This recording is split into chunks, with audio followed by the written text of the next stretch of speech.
Boa noite, meu irmão. Boa noite, minha irmã. Que alegria nos encontrarmos aqui mais uma vez. Para dessa vez conversarmos um pouco sobre a devoção a São Sebastião aqui na paróquia Nossa Senhora da Penha. Nós estamos aqui, como vocês podem observar, é, separados aqui, mantendo uma certa distância, os microfones higienizados e também usávamos máscaras até pouco antes de iniciar aqui o momento. Então estamos tendo todo o cuidado nesse período de quarentena.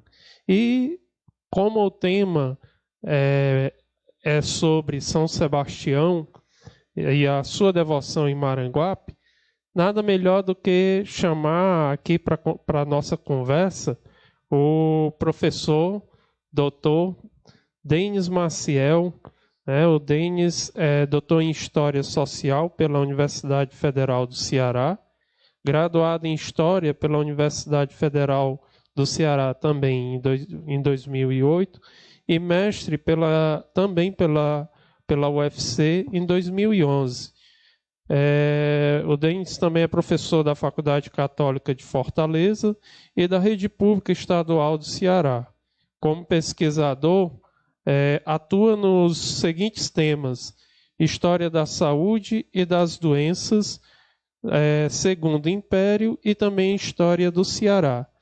E o professor Denis, em 2011, no seu mestrado, ele teve como tese, né, como dissertação, teve como tema Valei-me São Sebastião, a epidemia de cólera morbo na Vila de Maranguape, 1862-1863.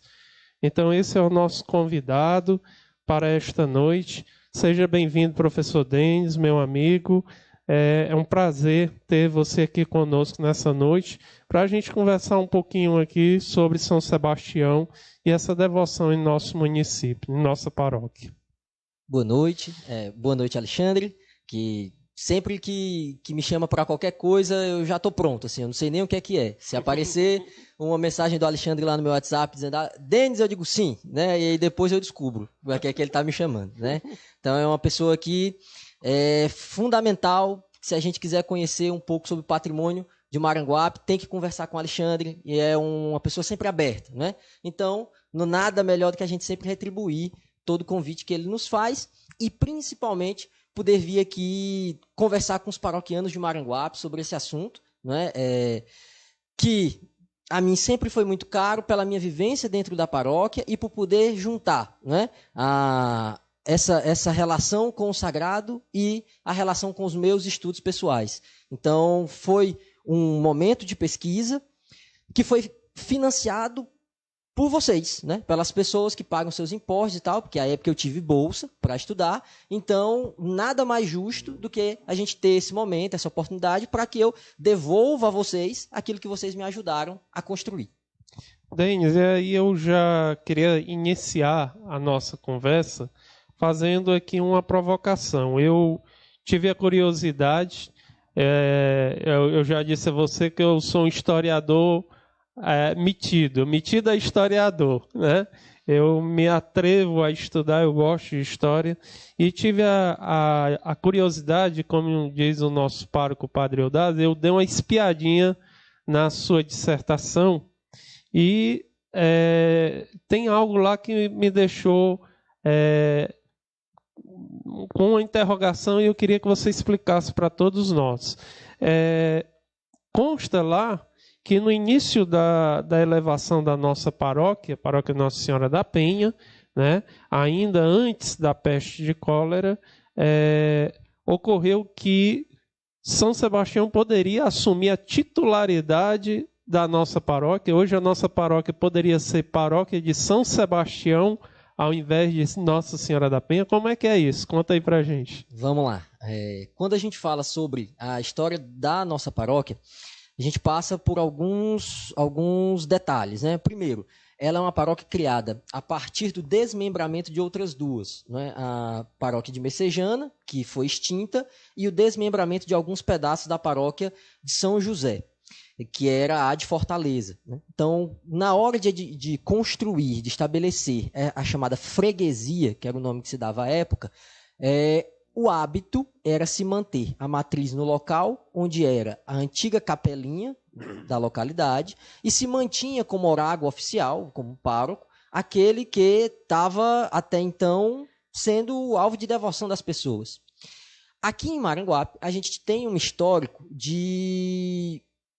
com soldados, né? Soldados que vinham principalmente da fortaleza de Nossa Senhora da Assunção, aquela ali onde hoje é a 10ª região militar, perto da catedral, do mercado e tal.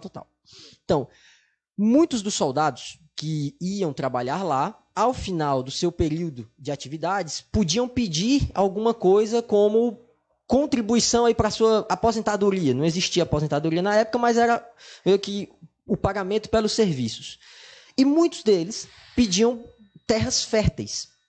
Só que quando a gente fala de Fortaleza, a gente está falando de uma região próxima de praias que tem ali um litoral bastante preenchido por areia, né? Que você tem ali aquela mata restinga e tal, mas que não é muito interessante para grandes plantios. E aí a terra que eles acabavam recebendo era mais próximo da Serra Verde. Não esqueçamos que Maranguape é a primeira serra em relação à capital. Então, por isso, muitos deles vinham para cá. E junto desses soldados, a gente tem também a edificação dessa relação com o santo que também foi soldado, São Sebastião. Né? Como todos bem sabemos, Sebastião ele foi do Império Romano, da guarda pretoriana, um homem conhecido pela sua coragem e tal. Então, os soldados que vinham para cá traziam esse devocionário.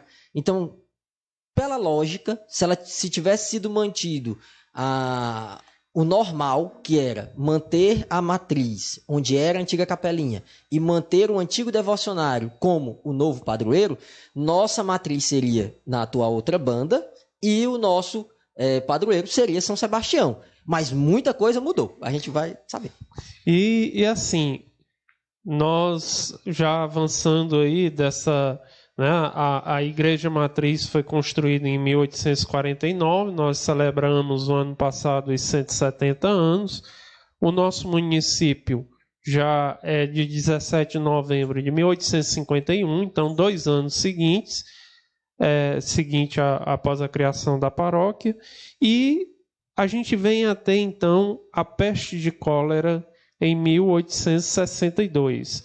Então, cerca aí de 11 anos após a criação do município. Isso, né? Isso. Então, qual foi o cenário que essa cólera encontrou aqui em Maranguape?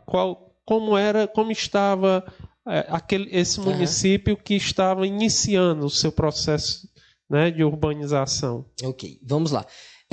O Alexandre ele apontou para a gente 2 datas que são bem interessantes. Né? A paróquia ela é mais antiga que o município. E isso era comum. Né? Quando você tem a construção, ou melhor, as cartas régias que estabeleciam que aquelas povoações virariam vilas, normalmente isso era fruto de um processo anterior. E esse processo habitualmente começava em capelinhas, né? Então, era natural, e Maranguape seguiu esse movimento natural de ter uma capela. Essa capela cresceu o número de pessoas que participavam das suas festividades, dos seus movimentos, das suas celebrações. Com o tempo, essa capela ganha respaldo a nível de virar freguesia, e por conta de virar freguesia, pouco tempo depois, a povoação recebe também o direito de se chamar vila. Né? Para que a gente entenda, essas 2 coisas caminhavam juntas, porque durante o Brasil Império, que é essa época que a gente está falando, as eleições aconteciam dentro das paróquias. Então, para que eu tenha uma vila e eleições nas vilas, eu tinha que ter uma paróquia que organizasse a chamada mesa eleitoral. Tanto que quando a gente pega os níveis de participação política no Brasil Império, você começava do chamado eleitor de paróquia, que era aquele que votava lá na sacristia da igreja para tentar escolher quem ia ser o eleitor da vila que ia votar para os outros cargos disponíveis. Mas vamos entender um pouquinho como é que estava Maranguape quando chega a epidemia de cólera, né? O que é que esse interstíciozinho aí, esse período de 11 anos, conta pra gente. A gente vai ter que voltar um pouquinho no tempo. Lembra daqueles soldados lá que vinham da fortaleza de Nossa Senhora da Assunção e tal? Esses caras, quando chegaram aqui, eles começaram a ocupar uma região para lá do rio, né? Que deram o nome de Salto do Peixe. E lá eles moravam e deu origem a um bairro que hoje a gente conhece como Outra Banda. Só que essa população que vivia lá não era muito abastada, não era muito rica. Foi durante, assim, no finalzinho ali da primeira metade do século XIX, 1840, 1830, final de 30, começo de 40, que a gente tem a chegada de um pessoal com muito dinheiro aqui, que vai ocupar principalmente os distritos e vai ter uma atividade econômica muito intensa voltada para a produção da cana-de-açúcar.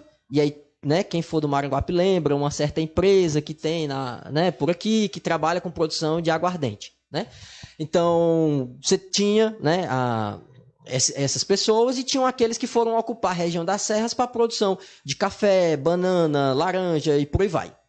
Então, esse novo pessoal que veio povoar o lado de cá do rio, passou a ocupar o alto da vila, né? Eles vão ali organizar politicamente para conseguir elevar Maranguape à condição de vila.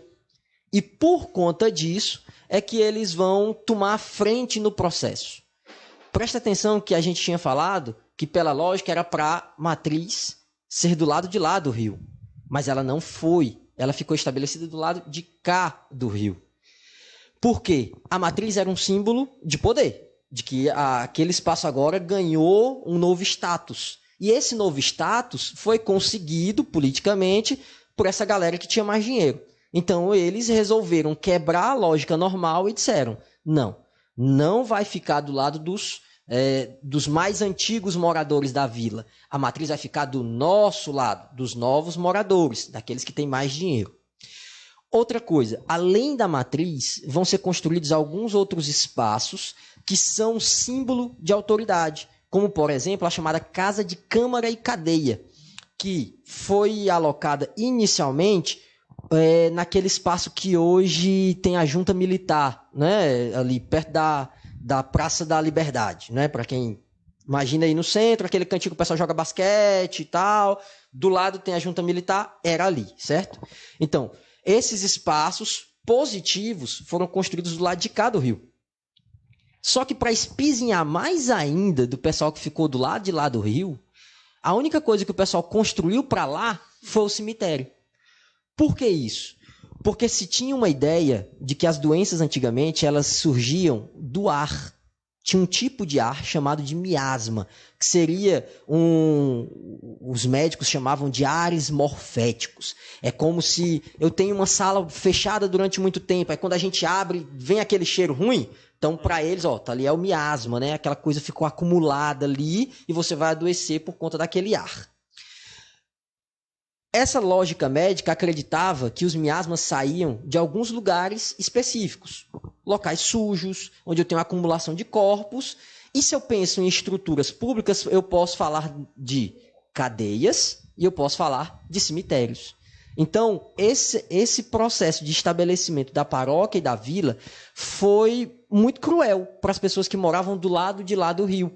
Por quê? Perderam o direito de ter a sua capelinha transformada em matriz, perderam o seu santo como padroeiro, perderam o espaço de autoridade, que era a matriz, e ganharam de presente um lugar que produz doença, né? Na lógica médica da época. Nos fundos da matriz, né? Isso. E ainda tem esse detalhe, né? A gente tem uma mudança no topônimo do bairro, né? Que passa a se chamar agora Outra Banda, que aí demonstra de uma forma clara esse caráter dos novos moradores que ficaram do lado de cá do rio, de dizer, o nosso lado é a banda, e o lado de lá é que é a outra, sendo que ela é mais antiga. Então, pela lógica, lá que deveria ser a banda e aqui deveria ser a outra, né? Mas... Inverteu-se a lógica. Isso, né? Aí o poder econômico, né, inverteu a lógica todinha. E eles ficaram, né, ganharam de presente o cemitério, né, que era um símbolo de doença e tal. E para agravar o processo, a matriz é construída do lado de cá, de costas para outra banda, né? Olhando para os distritos, que era o lado exatamente onde estavam esses riqueza, novos né? moradores, os ricos e tal. A opulência, né? Isso. E aí a gente chegando aí a 1862, vem então essa peste de cólera, pegando toda essa situação. A gente tinha aqui uma população de pessoas livres, de escravos, né? Tinha toda aquela estrutura de sociedade, homens livres, homens escravos. E como que o contágio, como que essa peste chegou aqui a Maranguape? De onde veio? Certo. Algumas coisas, né? A primeira delas é quando a gente pensa Maranguape nesse momento, infelizmente a gente ainda vivia, né? Como o Brasil todo, sob essa marca da escravidão, essa marca muito cruel, né? Que infelizmente ainda hoje deixa seus resquícios nas relações sociais. Mas assim, para a gente ter um entendimento, Maranguape tinha cerca de 20 mil habitantes, se a gente pega a sede e os distritos. E desses 20 mil habitantes, a gente tinha aí cerca de 8 mil que eram homens e mulheres escravos, né? Então a gente está falando de uma quantidade muito alta de pessoas, né? Quase metade da população que tinha sua mão de obra explorada sem nenhuma espécie de retorno financeiro, né? Então, e também vale salientar, né, Denis, que também uma extensão territorial, né? Porque aí você tinha hoje alguns municípios que hoje são municípios pertenciam a Maranguape também, isso, né? Lembrando que o termo original de Maranguape ele ia até a margem do Rio Siqueira, né? Então, é um pedaço do que hoje é Maracanã todo, que era distrito, né, de Maranguape, que era Santo Antônio do Pitaguari, né? O termo todo pertencia a Maranguape e pegava até um pedaço do que hoje já está na comarca de Fortaleza, né? Porque ali já o Rio Siqueira já hoje é Fortaleza, aí era tudo Maranguape. E íamos até quase Canidé, né? Para fundo. Muito grande. E ainda encostando ali Pacatuba, que ficava né, dentro do termo também. Então, a gente está falando de uma porção territorial imensa, né? Que tinha essa quantidade de pessoas que viviam em situações completamente diferentes, né? Porque aqueles que eram livres aqui em Maranguape, você podia ser um livre, rico, né? Aquele negócio todo que aparece em novela aí e tal, o homem chique. Tinham os chamados homens pobres livres, que eram pessoas comuns, mas que vendiam a sua força de trabalho para poder sobreviver. E tinham as pessoas escravizadas, né? Que não tinham seus direitos.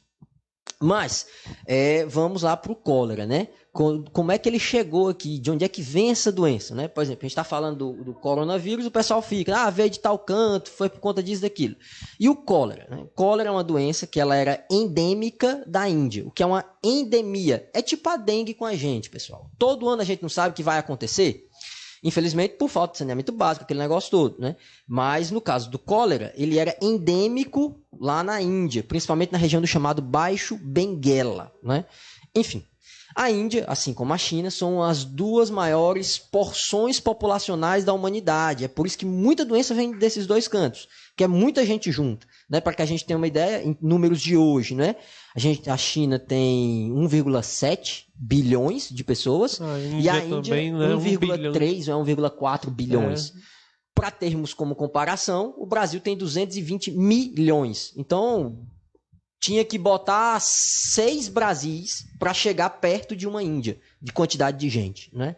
Então, imaginemos que essa doença ela era muito comum lá, ela vem para cá muito por conta da aceleração das velocidades provocadas pela Revolução Industrial, né?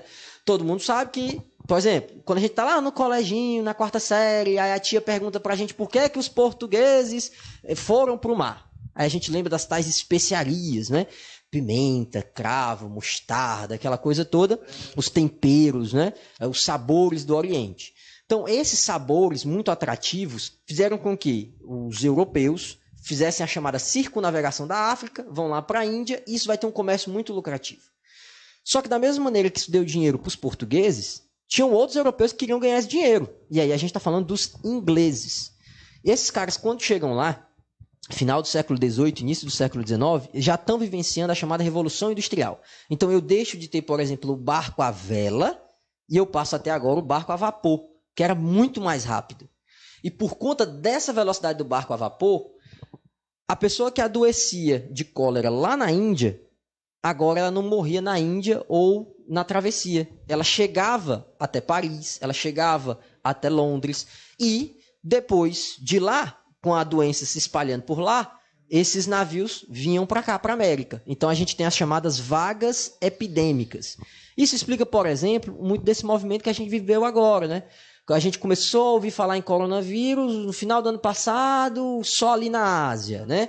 Aí expandiu, aí Oriente Médio, Irã estava com o segundo maior número de casos, tal. Aí depois Europa, aí chegou aqui, né? Então são esses movimentos que são naturais dessa expansão da doença. E havia ali o mercantilismo, né? As grandes navegações, né? Que também possibilita, né? Isso. Aí fica aquela. Então Maranguape era tão chique assim, né? O povo foi lá na Índia, pegou um navio, aí veio direto para Maranguape? Não, né? A gente está falando de um processo, né? A marcha da epidemia do cólera ocorre durante quase toda a metade do século XIX para chegar até aqui. Então, foram coisa de 50 anos, né? Se expandindo. Aí ia para um país, aí se tornava endêmica naquele país também, aí passava para outro, até chegar aqui no Brasil, em um navio, a chamada galera Defensor, que foi lá para Belém do Pará. Né? Esse era um navio português. Chegou em Belém, contaminou muita gente, e a gente tinha uma coisa muito forte no Brasil no século XIX, que infelizmente a gente não tem mais tanto, que era o chamado comércio de cabotagem, que era o navio que ele faz o transporte de porto a porto. Então, ao invés dos transportes serem feitos basicamente por caminhão, à época não tinha caminhão, né? Os transportes aqui no Brasil eram feitos por navio, né? Então, foram navios vindos lá de Belém, que tinha acabado de pegar essa doença vinda de Portugal, que vão chegar nos outros estados nordestinos, à época eram chamados de províncias, e vão contaminando. Aí a gente tem um detalhe interessante, porque essa epidemia, ela começa lá em Belém em 1855.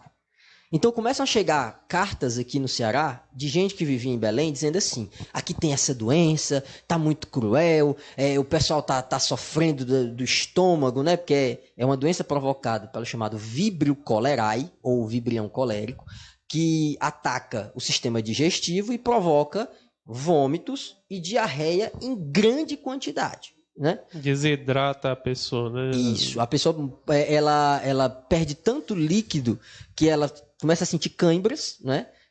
Pode vir a ter uma parada cardíaca por conta do chamado choque eletrolítico, né? Todo mundo já deve ter tido isso, quando infelizmente a gente tá lá e passa um pouquinho mal, vomita tá um pouquinho demais, aí fica se sentindo meio fraco, formigamentozinho na mão e tal. Então, exatamente essa desidratação e a falta dos eletrólitos. O cólera provoca isso numa larga intensidade. Hoje a gente sabe como cuidar.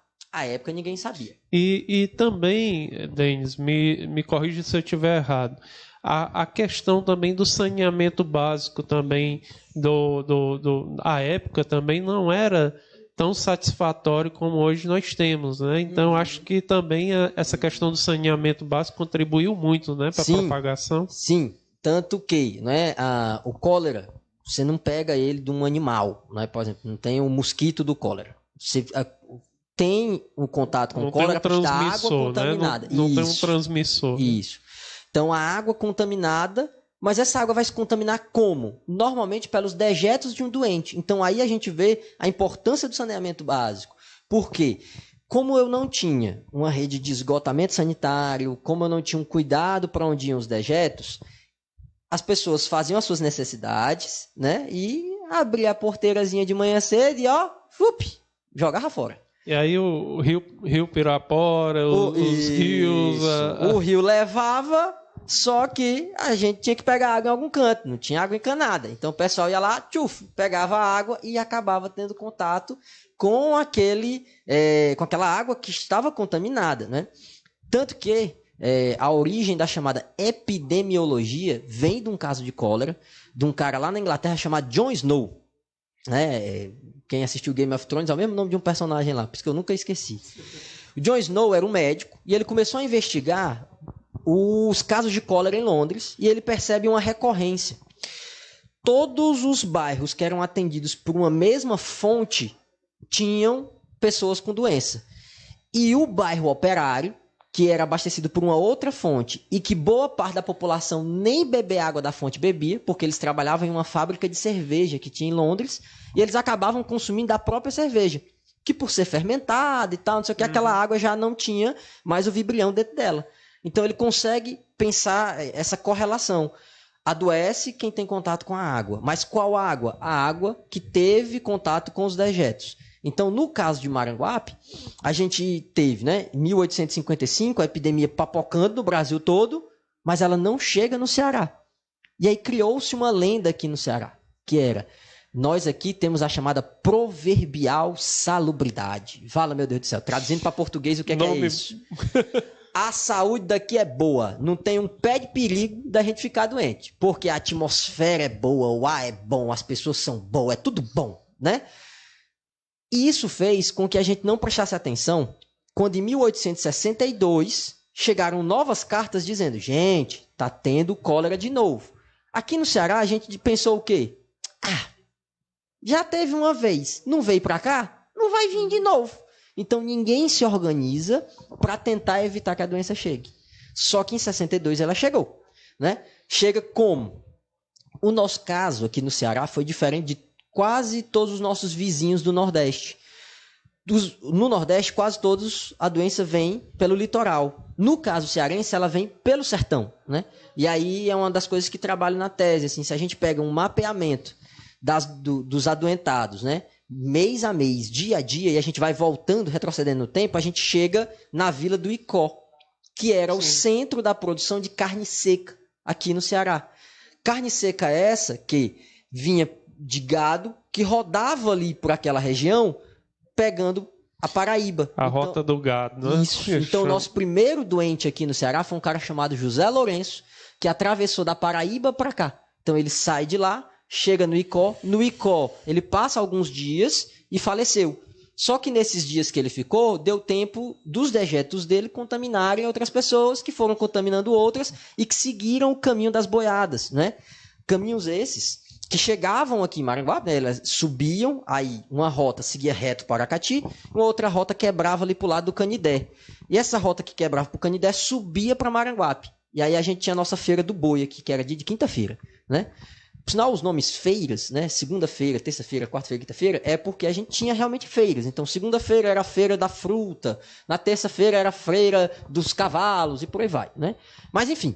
Então, esse caminho da boiada acabou sendo também o caminho da doença aqui, que traz epidemia de cólera para o Maranguape. Pessoal, a conversa está muito boa. A gente vai dar uma paradinha agora aqui só para a gente molhar a garganta, tomar uma aguinha, tá? E não sai daí não. Fica aí que a conversa tá boa. A gente volta já já. É rapidinho. Fica aí.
Bom, e então estamos de volta aqui. Agora sim, agora vamos falar do nosso bastião, do nosso famoso São Sebastião. Denis, ele já esteve no primeiro momento, né? Lá quando foi erguer lá a nossa paróquia. E aí, com a peste de cólera, eis que volta novamente essa devoção a São Sebastião. Como é que ficou isso? Como foi que foi esse retorno da devoção?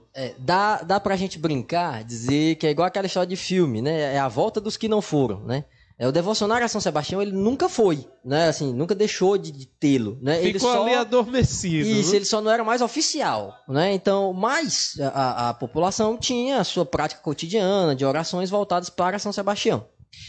Qual é o cenário que a gente tem em 1862? Né? Normalmente, numa cidade, principalmente do interior, você tem algumas autoridades, que era o chamado intendente, à época era um homem chamado Joaquim Sombra, né? Morava naquele prédio ali onde foi a Caixa Econômica e hoje é o mercado.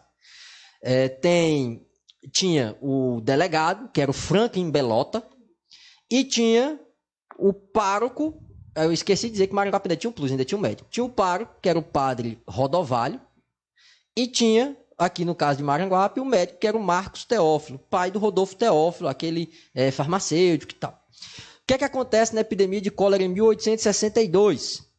O padre fica doente. Coisa de uma semana depois, o delegado fica doente. Pouco menos de 2 dias depois, o médico fica doente. Então, Nossa senhora, as autoridades. A população olha para um lado, olha para o outro e diz assim, eu vou apelar para a fé. O padre adoeceu. Não, mas eu vou tomar remédio. O médico acabou-se. Então, ficou uma situação... Com quem que eu vou me valer agora, né? Não tem pra onde correr. Pro lado que eu for, o negócio tá ruim. Resultado, né? Nessa circunstância, a gente tinha informações desencontradas, né?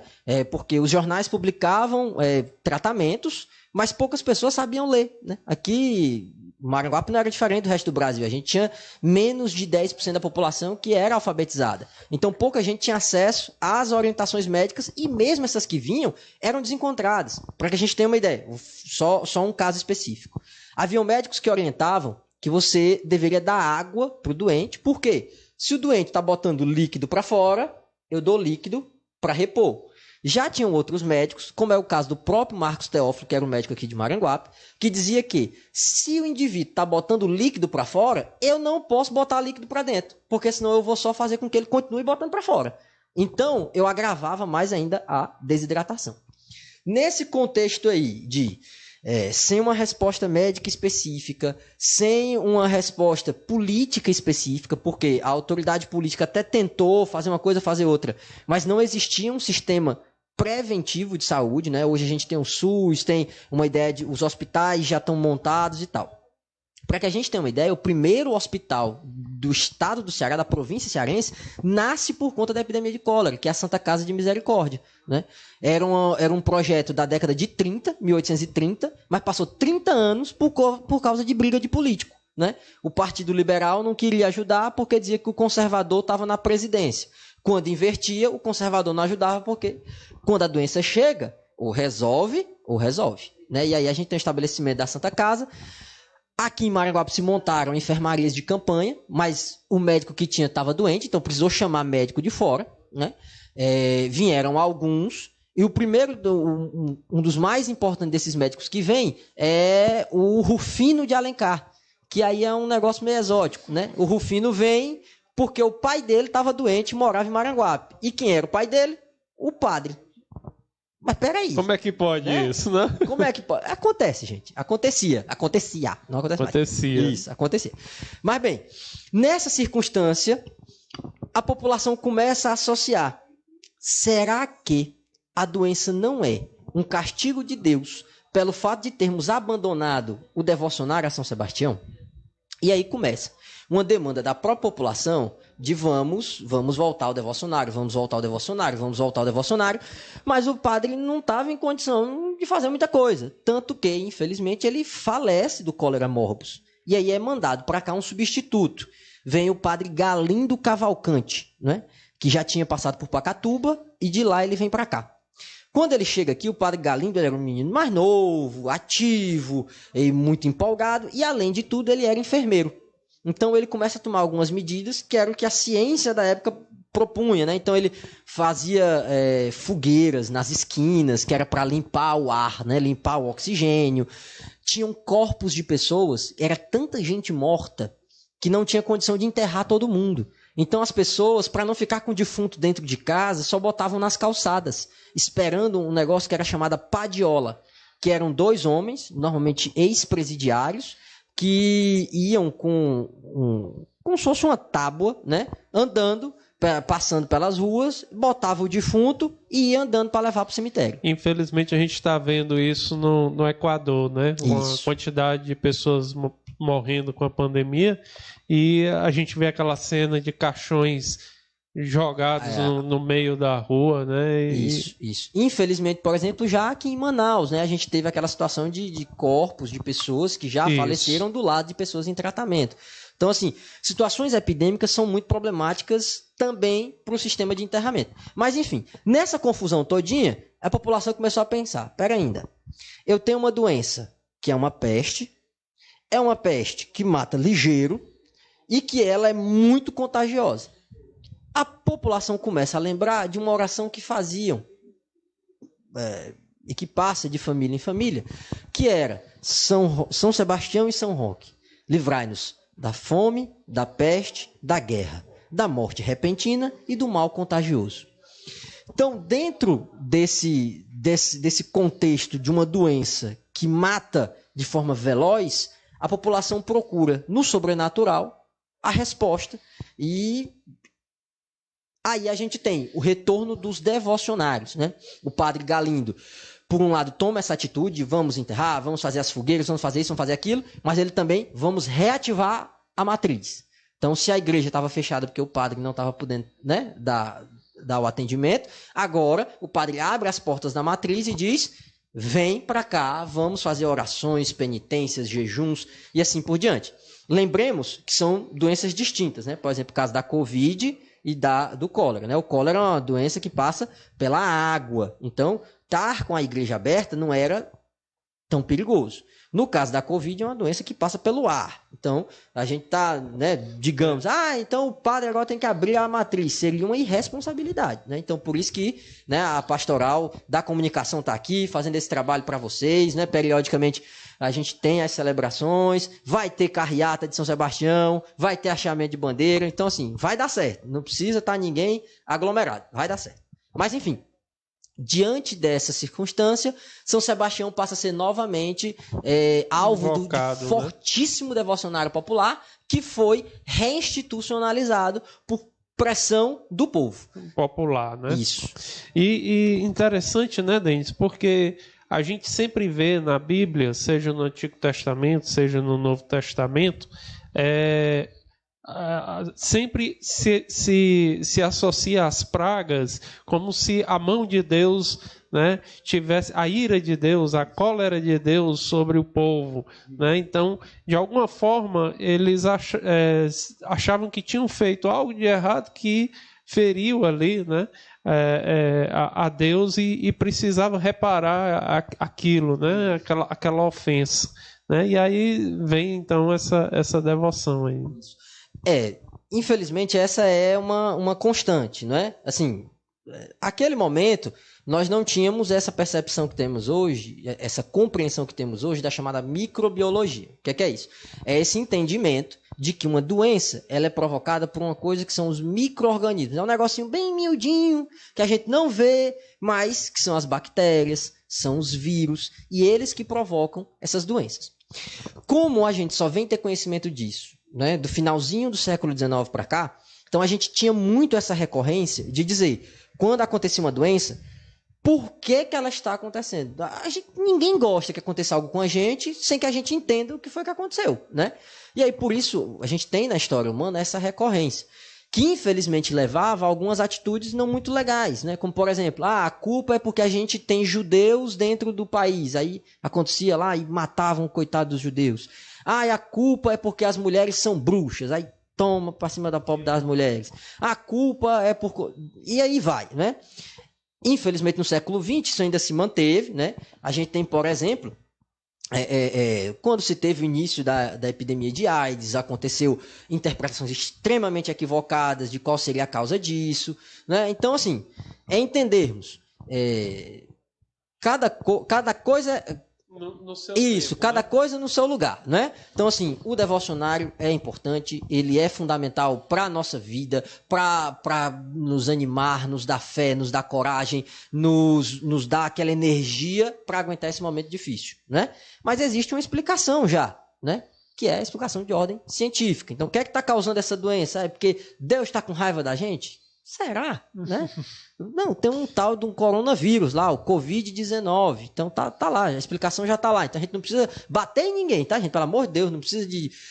Assim, é importante. Vamos pedir Papai do Céu, por intercessão de São Sebastião, que acelere o processo aí. Vamos lá, para os médicos desenvolverem uma cura, para ter uma vacina, para essa doença não ser tão pesada aqui como foi em outros cantos, né? Mas ninguém tem culpa, né? A culpa aí é do vírus. E próprio Santo Agostinho ele vai dizer que Deus é o sumo bem, é o sumo bom, né? Então de Deus não pode vir o mal. E mesmo que assim ele permitisse que o mal acontecesse, como lá na história de Jó, né? Que sofreu as chagas e tudo, mesmo assim seria para tirar algo de bom daquilo que... Né, e a gente vê, eu até falava isso na nossa oração, na adoração, hoje as famílias mais em casa, os filhos tendo contato, então, mesmo em meio ao sofrimento, à dor, seja em qual for a época, tem também lições que você pode tirar em meio àquele sofrimento, em meio àquela dor também, né? Interessante. E depois que passou esse período da epidemia, né, lógico que ficou o problema econômico, né, porque a gente sempre, nesses momentos, assim como agora, a preocupação econômica, de como muito forte, a segunda onda, né, que diz que a onda econômica, como ficou então Maranguape pós-epidemia da cólera? Ruim.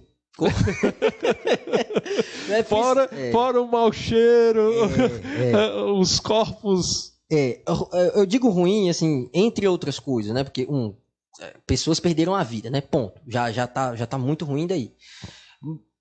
Mas, né, a doença ela escancarou também essa desigualdade econômica e social que a gente tinha aqui em Maranguape, né? Então, a gente costuma dizer muito que a epidemia ela é democrática, ela atinge todo mundo, rico, pobre, preto, branco, feio, bonito, aquela coisa toda. Mas a epidemia ela não é tão democrática assim, né? O vírus, no caso do cólera, né, o vibrião colérico, ele não vai fazer, obviamente, asepsia, ele não vai perguntar, tá entrando no organismo da pessoa e pergunta, Vala, tu é de onde, né? Como é que tu é? Não vai perguntar.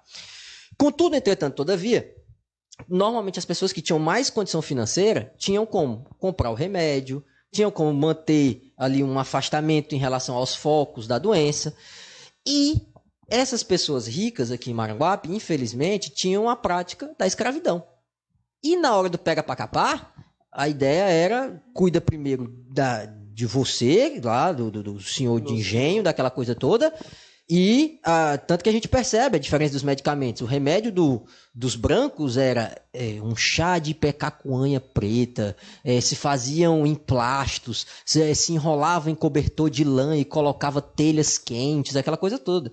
E o remédio que era orientado para os escravizados era basicamente aguardente e limão, que a ideia era, o limão ele vai aumentar a acidez e vai melhorar, a pessoa não tá botando os bofes fora lá, né? Mas enfim, então assim, economicamente, a gente perdeu muitos braços, perdeu muitos trabalhadores, a safra foi perdida. Então assim, o ano de 63, economicamente, foi muito ruim, né, para Maranguape. As coisas começam a melhorar ali no final de 64, 65, aí a coisa começa a voltar a uma certa normalidade, né, com a produção de cana-de-açúcar e a produção do café. Que Maranguape já produzia, né, naquela época, né, já tinha essa produção. E você olhando assim, o fim da epidemia, você atribui letra A, ciência, letra B, fé ou religião, letra C, fé e ciência, ou nenhuma das respostas anteriores? Vamos lá, vamos para São Tomás de Aquino, né? Foi citado Santo Agostinho, vamos para outra escola filosófica, para São Tomás, né? A fé e a razão são duas asas que nos elevam para o céu, né? Então, as asas do Espírito Santo, né? Isso. Então, assim, obviamente, vou dizer que foi a medicina que resolveu? Não. Porque naquela época a medicina não sabia quais respostas dar, né? Hoje em dia nós temos muito mais tecnologia, então a gente está vendo pesquisas sendo feitas agora, em tempo real, né? Obviamente ainda vai demorar um pouquinho, né? Final do ano, talvez só no outro que a gente vai ter uma vacina, um remédio específico, aquela coisa toda. Estão fazendo testes, Deus queira que já resolva já. Mas a ciência naquela época estava num outro ritmo, né? Num ritmo bem mais lento. Então, a epidemia aqui, ela não necessariamente foi resolvida por conta da atuação dos médicos, né? Porque, como eu falei anteriormente, as informações eram bem desencontradas, né? Então, a gente pode, sim, associar que houve aí a intervenção, né, da fé. As pessoas, através da sua fé, pediram lá Papai do Céu, via São Sebastião, que desse uma melhorada nas nossas circunstâncias aqui. Vale te lembrar também que não foi pay buff, né? Não foi tipo, fizeram a novena para São Sebastião hoje, amanhã acabou. Para a gente ter uma ideia, os dados de morte aqui em Maranguape, de cólera, vão até a metade do ano seguinte. Começa em março de 62 e vai terminar em julho de 63. A gente teve só do cólera, que não é uma doença contagiosa pelo ar, ou seja, muito mais fácil de controlar, mas só o cólera foram 3 vagas epidêmicas, né? Ou seja, teve a primeira, e aí a gente perdeu umas 800 vidas, teve a segunda, que foi a mais intensa, e aí foram quase 1000 vidas, e a terceira, que foi a mais levezinha e tal, a gente teve aí umas 200 e poucas vidas, né? Então, assim, a gente tem uma série de questões que podemos utilizar para analisar, tipo assim, por que a epidemia foi embora, né? Em linhas gerais, ela vai porque a gente tem, infelizmente, a morte daqueles que estavam doentes e houve esse cuidado médico, né, de vamos evitar o contato com esses corpos, e aí eu diminuo a taxa de contágio, some-se a isso, né, a fé que revigorou ali o ânimo das pessoas. Se não fosse esse ânimo, talvez não tivesse sentido a atitude, por exemplo, de fazer os mutirões de enterramento, né? E aí aqueles corpos em estado de putrefação, no meio da rua, iam escorrer, né, as suas secreções para dentro dos poços que as pessoas iam beber as águas. E também a questão, acho que até a questão de saneamento melhorou um pouco mais, sabendo-se que aquilo era vetor de contaminação, né? Acho que com o passar do tempo também melhorou um pouco mais essa questão. A gente acaba sabendo disso, né? Aqui no Ceará, essa informação vai chegar um pouquinho depois, né? Dessa epidemia que vem em Maranguape, já no final do século XIX, né? E assim, não esqueçamos que, por exemplo, nos anos de 1990 a gente teve uma epidemia de cólera, né, aqui no Brasil. Então, assim, o saneamento, ele é fundamental. A gente às vezes fica com raiva, né? Ai, meu Deus, agora além de pagar água, eu tenho que pagar esgoto também, não sei o quê. É porque passa embaixo do chão e a gente às vezes não se toca da importância, né? Mas o saneamento é fundamental. Só para a gente lembrar, já que uma das pautas de a doença, problema da doença e da economia, a cada real que a gente investe em saneamento básico, a gente economiza 4 em medidas de saúde lá na frente, né?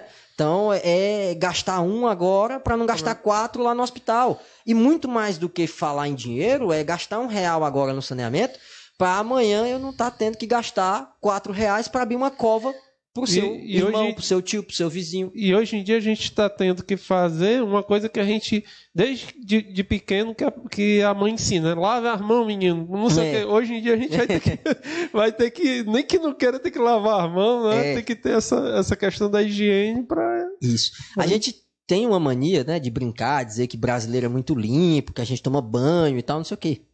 Mas a gente tem pouco cuidado com as mãos. E agora a epidemia, ela tem deixado de ser evidente, né? Quantos de nós parávamos para reparar quantas vezes eu encosto no rosto com a minha mão, né? Quantos de nós parávamos para observar, eu peguei no dinheiro, o dinheiro roda, né? E depois, o que é que eu fiz com essa mão? Eu fui fazer comida, né? Então, assim, aqueles micro-organismos que estão ali, a gente realmente não vai vê-los. A olho nu ninguém consegue. Mas tá lá. Então, que a gente saia desse processo, pelo menos com esse saldo positivo, né? Uma maior higiene, um maior cuidado com as nossas mãos, que podem levar à diminuição de doenças oportunistas, né? Quem lembrar, no começo dos anos 2010, a gente teve lá a H1N1, né? E por conta dela começou essa moda do álcool gel, mas que a gente não aprendeu a lição direito. Por conta na época do H1N1, eu lembro, 7 de setembro, algumas escolas não mandaram alunos, né, pro 7 de setembro, aquele negócio todo. E a H1N1 é a influenza que matou de 1918. 1918, né, que matou... Eu estava vendo uma pesquisa, disse que a guerra matou 9 milhões e a influenza matou 20 milhões. Isso. Quer dizer, matou 2 vezes mais do que uma guerra. Isso. Né? E é um inimigo minúsculo que ninguém via. Numa situação de guerra, você sabe quem é o seu inimigo. Por isso, inclusive, é muito preocupante a gente colocar as coisas em termos de o COVID, estamos em guerra com o Covid, não sei o quê.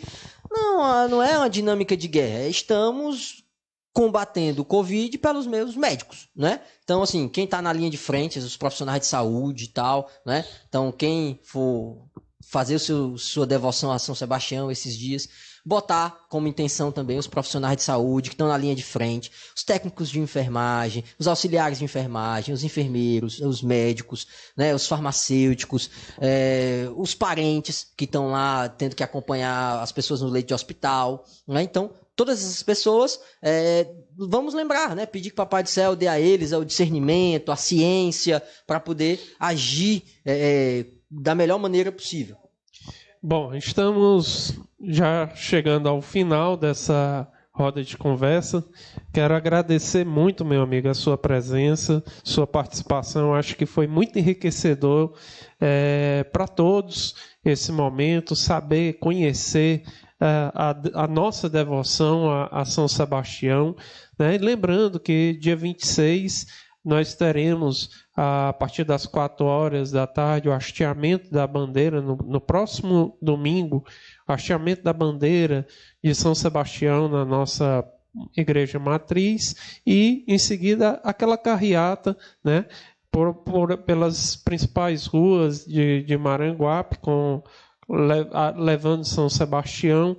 Então, que você, assim como você fez no domingo de Ramos, prepare lá o seu altar, a sua devoção, né? E vamos rezar, vamos pedir a Deus que, assim como Ele agiu com misericórdia de todos nós naquele período, que Ele também haja com a sua misericórdia por intercessão de São Sebastião, e que nos livre desse mal, dessa peste, né? E nós possamos retomar a nossa vida de uma forma segura e tranquila. Denis, você quer fazer suas considerações finais? Vamos lá, né? Então, para encerrar, né, agradecer ao Alexandre. Assim, a gente começa a falar, eu sou historiador fala demais, né? E professor fala demais. Então, assim, quem tiver interesse, dá para encontrar tanto a tese como a dissertação, estão disponíveis online na internet, né? Como foram produzidas em universidade pública, é de acesso gratuito. Então, quem quiser ter acesso, bota lá meu nome e já aparece, ou a tese ou a dissertação, e dá para ver, né? E, seguindo as orientações, o que o Alexandre falou, vamos aproveitar essa oportunidade, dia 26, né? Quem puder, lembra daquele carrinho da Sucan? Faz igual o carrinho da Sucan. Não deu para montar um altarzinho, não sei o quê? Abre a janela e tal, lá de dentro da janela, abre a porta e assiste, né, a passagem da procissão, da carreata, né, com a imagem de São Sebastião. E, se possível, né, vamos lembrar aí da oração que era tão falada pelos maranguapenses na epidemia de 62, né? Não custa nada a gente lembrá-la na epidemia de 2020. São Sebastião e São Roque, livrai-nos da fome, da peste, da guerra, da morte repentina e do mal contagioso. Obrigado a você que participou conosco deste momento, desta conversa. Vamos então pedir a bênção do Senhor sobre nós, para que nós possamos encerrar esse momento e possamos ter uma semana abençoada em nossas casas. O Senhor esteja conosco. Abençoe-nos o Deus Todo-Poderoso, por intercessão de São Sebastião, o Pai, o Filho e o Espírito Santo. Amém. Fiquemos em casa, que o Senhor nos abençoe e nos guarde. Amém.